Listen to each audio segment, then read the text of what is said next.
Execution. It's important to ensure that women have access to healthcare, including reproductive healthcare, and that their health needs are taken into account in climate change adaptation and mitigation efforts. Baginda bertitah ketika menyampaikan ucap tama pada persidangan kali ke-30 Associated Country Women of the World ACWW pada Jumaat. ACWW adalah sebuah pertubuhan wanita bandar dan luar bandar beribu pejabat di London dengan lebih 10 juta keanggotaan di seluruh dunia. Titah baginda lagi, ACWW sudah menjalankan tugas mereka mengangkat peranan wanita di pelbagai peringkat dengan baik sekaligus membawa perubahan positif dalam masyarakat di seluruh dunia. Turut berangkat dalam majlis berkenaan Yang di-Pertuan Agong Al-Sultan Abdullah dan Raja Permaisuri Agong Tunku Azizah Aminah Maimunah Iskandariah serta Perdana Menteri Datuk Seri Anwar Ibrahim.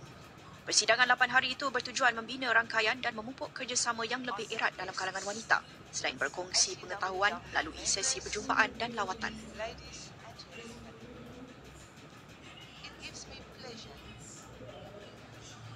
Baik, kita beralih ke laporan terbangsa gempa bumi berukuran 7.7 magnitud melanda lautan Pasifik khususnya di Tenggara New Caledonia sekaligus mencetuskan amaran tsunami. Menurut Agensi Geologi Amerika Syarikat pada Jumaat, gempa itu dikesan dengan kedalaman 37 km. Berdasarkan penilaian awal, amaran tsunami dikeluarkan bagi kawasan pesisir pantai dalam skop 1000 km daripada pusat gempa. Pusat Amaran Tsunami Pasifik PTWC menyarankan penduduk di kawasan pesisir pantai berhampiran supaya berwaspada. Menurut PTWC, Vanuatu mungkin mengalami ombak setinggi 3 meter, manakala Fiji, Kiribati dan New Zealand mungkin mengalami ombak kecil kesan daripada gempa.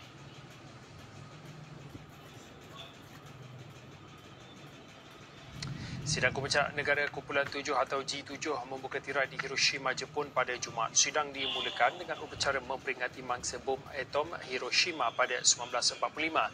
Perdana Menteri Jepun Fumio Kishida bersama pemimpin lain bertafakur selama seminit bagi memberi penghormatan di Taman Peringatan Keamanan Hiroshima. Melalui sidang G7, Amerika dijangka menyatakan bantahan terhadap pencerobohan Rusia di Ukraine di samping menunjukkan sokongan berterusan kepada Ukraine. G7 juga akan tertumpu kepada ancaman China terhadap Taiwan serta cara-cara untuk mengurangkan kebergantungan ekonomi kepada China. Selain itu, kumpulan G7 dijangka membincangkan cara untuk menyokong negara-negara berbangun dari segi kesihatan, keselamatan makanan dan infrastruktur.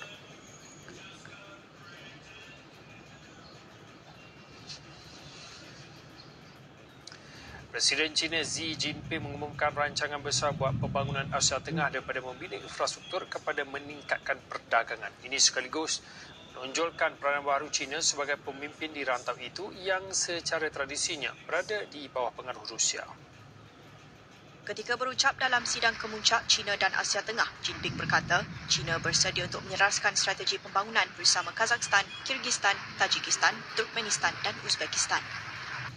推进中国中亚交通走廊建设，支持建立中国中亚能源发展伙伴关系，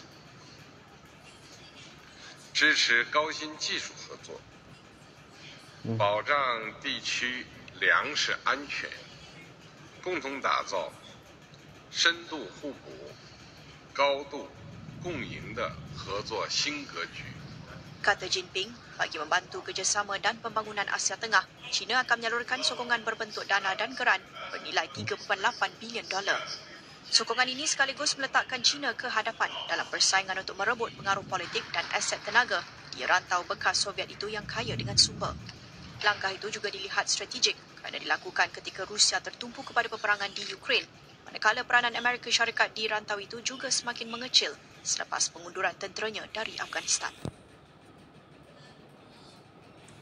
Kerajaan United Kingdom UK membelanjakan hampir 162 juta pound sterling atau bersamaan 911 juta ringgit bagi urusan pemakaman Ratu Elizabeth II dan acara sampingan lain sepanjang tempoh berkabung selama 10 hari. Pemakaman pada 19 September 2020 itu berlangsung 11 hari selepas kemangkatan baginda.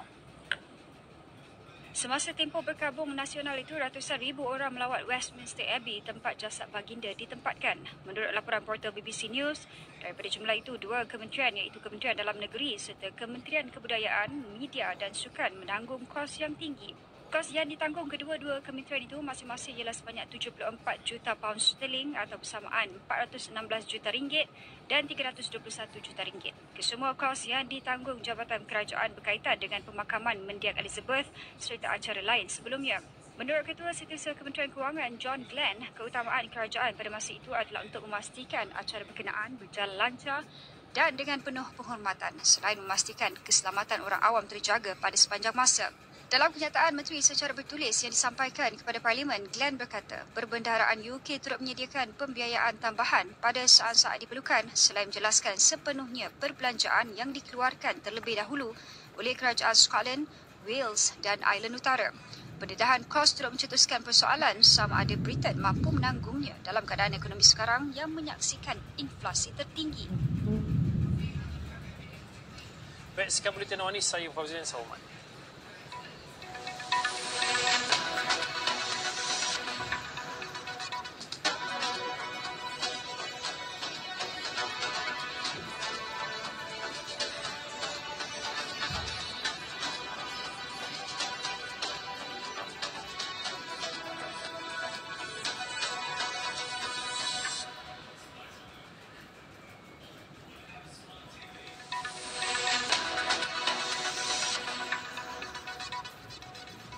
Salam sejahtera, anda bersama saya Fauzin. Percutian 30 pelancong ke Pulau Redang Terengganu berakhir tragedi selepas 2 daripada mereka maut apabila bas persiaran yang dinaiki terbabas lalu terbalik. Kasus berlaku di kilometer 375.4 Lebuh Raya Pantai Timur 2 selepas kawasan rehat dan rawat Bukit Besi Dungun pada Jumaat. Kejadian kira-kira jam 5.20 pagi itu menyebabkan mangsa Tan Puhua 42 tahun maut di tempat kejadian selepas cedera parah di kepala dan tangan kanan. Manakala seorang lelaki mangsa Chu Ciatan 44 tahun meninggal dunia semasa mendapatkan rawatan di Hospital Dungun. Ketua Polis Daerah Dungun, Superintendent Baharudin Abdullah berkata, siasatan awam mendapati bas itu dalam perjalanan dari Tampin Negeri Sembilan menghala ke JT Taman Tamadun Islam Kuala Terengganu untuk bercuti ke Pulau Redang. Sejurus tiba di lokasi kejadian, ia dipercayai hilang kawalan lalu terbabas dan melanggar besi penghadang jalan sebelum masuk ke laluan bertentangan. Insiden itu juga menyebabkan seorang kanak-kanak berusia 8 tahun cedera parah, manakala 22 lagi penumpang termasuk pemandu bas cedera. Salah seorang penumpang, Kenny Tan, berkata dia merasakan bas yang dinaki mereka terhuyung hayang lalu terbalik ke tengah laluan lebuh raya. Kita dalam bas tengok cara betul terus boleh keluar dari tempat kadang kabut loh, tengok ada sakit ke apa ke, apa masalah, terus keluar nampak dua orang dekat luar. Ya, kakak sama abang ipar. Mangsa yang cedera dirawat di Hospital Dungun dan Hospital Hulu Terengganu. Manakala mangsa yang meninggal dunia dibawa ke unit forensik Hospital Dungun untuk tindakan lanjut. Sepasang suami isteri dihadapkan ke Mahkamah Session Air Keruh atas sebab pertuduhan termasuk menyebabkan kecederaan terhadap anak lelaki mereka menggunakan parang dan berbesi tahun lalu. Tertuduh dan juga bapa tiri mangsa Muhammad Rahim Kamaluddin dan isterinya Sharifah Nur Asia Seturan menyebabkan tidak bersalah. Dengan sengaja menyebabkan kecederaan pada mangsa di bahagian kepala, menyebabkan tulisan cedera di tangan dan sedang menggunakan parang. Sabit kesalahan menggunakan penjara dengan 20 tahun atau denda atau tersebat atau mana-mana daripada 24 tahun. Seksyen 324 Kadin Kejaksaan dibacakan dalam Seksyen 326A dan Seksyen 324 hari sama. Kedua-dua tertuduh merupakan satu tuduhan sebagai orang yang mempunyai pembentaraan terhadap kanak-kanak sama, mengabaikan atau mendedahkannya dengan cara yang mungkin akan menyebabkannya mengalami kecederaan fizikal. Satu kesalahan pada penjara tidak melebihi 10 tahun atau denda RM20,000 atau 2 atau Seksyen 31/1/A Akta Kanak-kanak 2001 dibacakan bersama Seksyen 34 kali sama. Mahkamah benarkan kedua-dua tuduhan tidak Sharifah memimpin bagi semua pengaduan. Mahkamah menetapkan tarikh 20 Juni ini disebutkan 9 kes bagi mendapatkan laporan sakit mangsa. Masa sebuah pusat tapis